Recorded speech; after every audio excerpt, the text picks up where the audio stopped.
Are you guys ready for some more bullcrap news? Well, let's check it out. Amazon defied J.R.R. Tolkien's wish by rights to The Hobbit. Let's delve deeper. What fans should understand is that Amazon owns the entirety of the Hobbit film and merchandising rights, meaning that a Rings of Power spin-off Amazon series centered on the tales of Bilbo Baggins and more could potentially be in the works. I'm tired of this. I'm tired of Amazon ruining our dreams.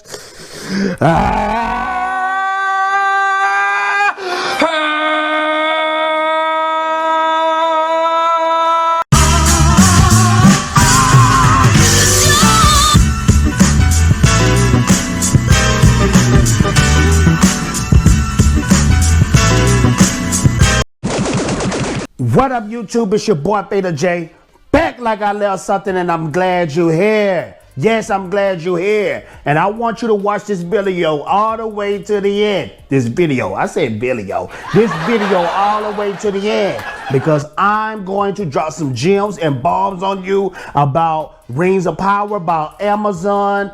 Amazon looks like they have bought the rights or the distribution. It's either one, the rights or the distribution to The Hobbit, and I'm going to explain to you guys how bad that can be. Very bad, and it'll still change the lore of J.R.R. Tolkien's universe. But before we get into that, make sure to like, make sure to subscribe, make sure to hit that notification bell, because every time you hit that notification bell, it makes me feel oh so good and oh so swell.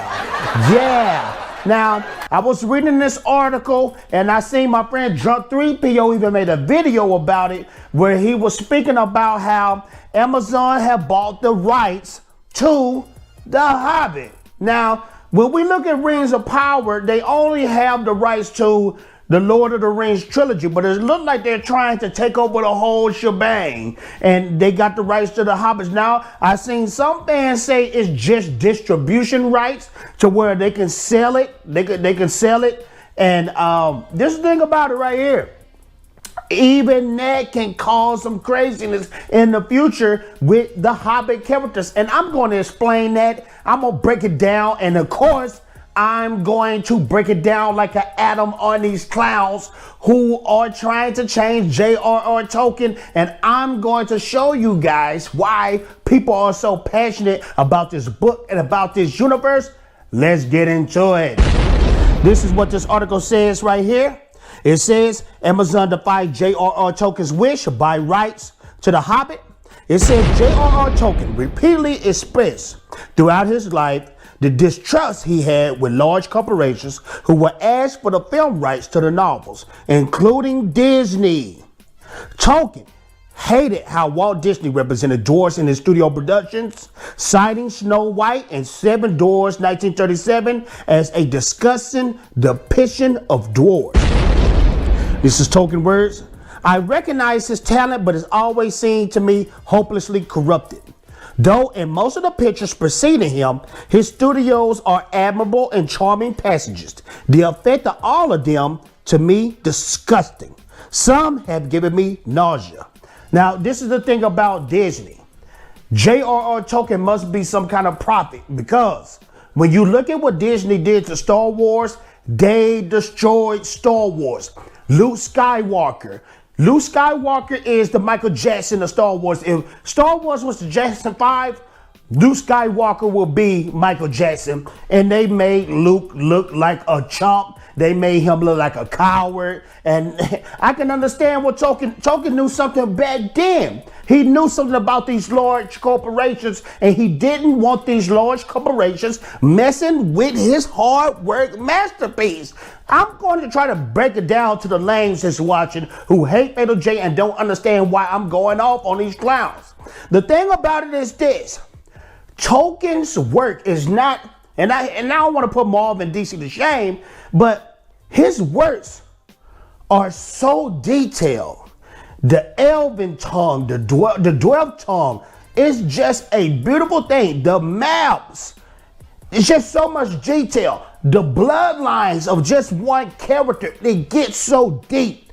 When you get into the Tolkien lore, and when people see you messing with this stuff, they go crazy. The Tolkien fan base is nuts, man. And the fantasy realm that it birthed a lot of dope shows. If you didn't have J.R.R. Tolkien's universe, you would not have Game of Thrones. Let's continue.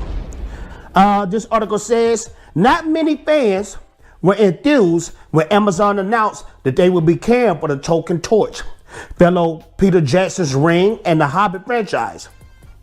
In fact, upon unraveling new and original characters, many fans expressed their disappointment in Amazon and more, claiming that the studio will undermine J.R.R. Tolkien's legacy. That's what they're doing.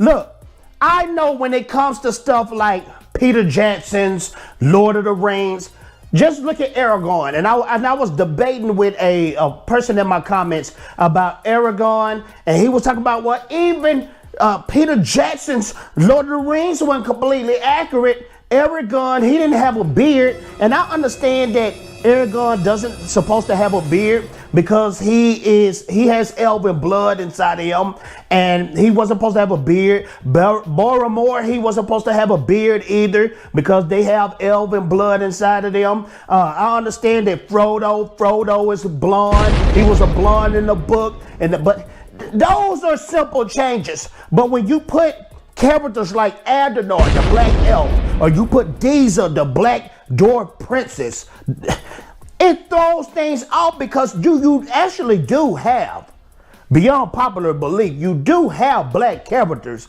in the Lord of the Rings. You have to go deep into the continent. You have to go real deep into Harad. And for Harad, if you look at the freaking Middle Earth map, it looks just like Africa because it's supposed to be Africa. This is the thing. J.R.R. Tolkien was born in South Africa, so he know about that, you know? Let's keep going. It says, the trailer and all Amazon interviews to date prove that they don't care about any of this and intend to dismantle the very foundation of why Tolkien wrote these books and a labor of love in the first place. He loved his culture, his history, his language, his introverted languages, world, races, and stories were the medium through which he communicated his love of his ancestral heritage. To change his work in the ways shown in this trailer and subsequent interviews is not just to reinterpret some surface aspects of his story.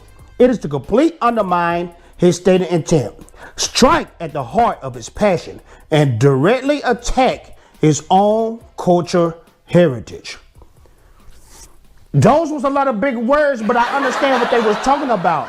Look, don't touch the Hobbit. I understand you got the rights to the Hobbits. I understand you might have distribution to the Hobbits. But please, man, don't have a bunch of black Hobbits walking around because that's not what the Shire was all about. This is the thing about the Shire. I bet you never noticed this. And for my hardcore fans, I know you noticed this. But when you look at the Shire was pretty much Europe, man. Look how they was dressing compared to the other races in Middle Earth. Look at the suits that they wear. Look how the women dress, man. You can't tell that was the European world at the time. Jeez Louise, it's right there in front of you. Let's continue reading. It says, what fans should understand is that Amazon owns the entirety of the Hobbit film and merchandising rights, meaning that a Ring of Power spin-off Amazon series centered on the tales of Bilbo Baggins and more could potentially be in the works. That's crazy, that's sad, that's disappointing because Bilbo, his whole life was in the Hobbit. We only got a snippet of Bilbo in the Fellowship of the Ring, and then we got the ending of his story at Return of the King when he went to Valinor to live in peace because he was a bearer of the ring. If you give us a black Bilbo or you try to reboot that, I'm telling you, Amazon, you're going to get clowned. Now, this is the thing about it right here. Peter Jackson's The Hobbit, yes, it was mediocre. I admit that, it was mediocre. But it still held true to the the Middle Earth world. You know what I mean?